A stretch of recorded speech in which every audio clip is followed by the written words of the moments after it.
Hello, ಏನಾಯ್ತು? ಆ ಕಾವೇರಿ ಕತೆ ಮುಗೀತಾ? ಮುಗಿಸೋದಕ್ಕೆ ಅವಳು ಬಂದರೆ ತಾನೇ. ಏನ? ಅವಳಿನ್ನೂ ಬಂದಿಲ್ವಾ? ಇನ್ನೂ ಬಂದಿಲ್ಲ ಸರ್, ಅದಕ್ಕೆ ನಿಮಗೆ ಕಾಲ್ ಮಾಡಿದ್ದು. ಬರದೇ ಇರೋದಕ್ಕೆ ಹೇಗೆ ಸಾಧ್ಯ? ಇಷ್ಟೊತ್ತಿಗಾಗಲೇ ಅವಳು ರೋಡ್ ಕ್ರಾಸ್ ಮಾಡಿ ಆಫೀಸಿಗೆ ಬಂದಿರಬೇಕಲ್ಲ. ನೀವು ಆ ಕಡೆ ಈ ಕಡೆ ಹೋಗದೆ ಅಲ್ಲೇ ಇದ್ರಿ ತಾನೆ? ಸರ್, ಬೆಳಿಗ್ಗೆಯಿಂದ ಇಲ್ಲೇ ಇದ್ದೀವಿ. ಈ ಜಾಗ ಬಿಟ್ಟು ಒಂದೇ ಒಂದು ಹೆಜ್ಜೆನೂ ಆ ಕಡೆ ಈ ಕಡೆ ಕದಲಿಲ್ಲ. ಈ ರೋಡ್ನ ಕ್ರಾಸ್ ಮಾಡಿ ಹೋಗಕ್ಕೆ ಸಾಧ್ಯನೇ ಇಲ್ಲ ಸರ್. ಅವರು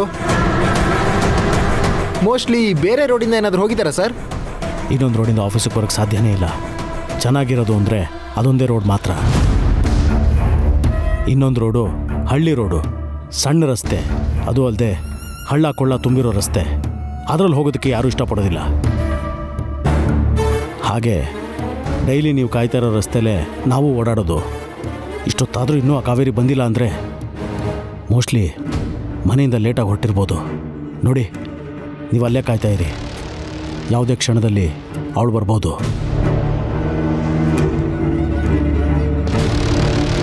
ಸರಿಯಾಗಿ ಕೇಳಿಸ್ಕೊಳ್ಳಿ. ಅವಳ ಕತೆನ ಮುಗಿಸಿ ಇಮಿಡಿಯೇಟಾಗಿ ನನಗೆ ಫೋನ್ ಮಾಡಿ. ಅರ್ಥ ಆಯ್ತಾ? ಆಯಿತು ಸರ್, ಹಾಗೆ ಮಾಡ್ತೀವಿ.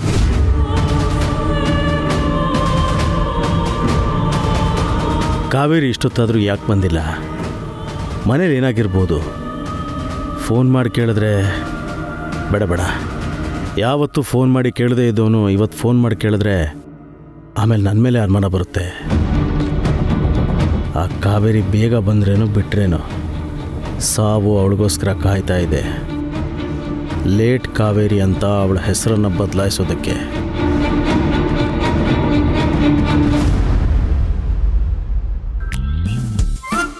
ಹಾಯ್ ಮೋನಿಕಾ. ಹಾಯ್ ಆದಿ. ಏನು ಇವತ್ತು ಟಿಫನ್ ಮಾಡದೆ ಬಂದ್ರಾ?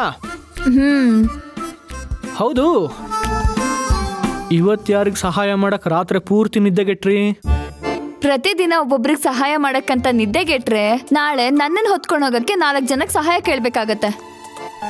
ಯಾಕ್ರಿ ಹಾಗೆ ಮಾತಾಡ್ತೀರಾ? ಯಾಕೆ ಇವತ್ತು ತಿಂಡಿ ಲೇಟಾಗಿ ತಿಂತಿದ್ದೀರಾ ಅಂತ ತಮಾಷೆಗೆ ಸುತ್ತಿ ಬಳಸಿ ಹಾಗೆ ಮಾತಾಡಿದೆ ಅಷ್ಟೇ. ನೆನೆ ನೈಟು ಸೆಲ್ಫ್ ಸರ್ವಿಸ್ ಇತ್ತು. ಸೆಲ್ಫ್ ಸರ್ವಿಸಾ ಅಂದ್ರೆ?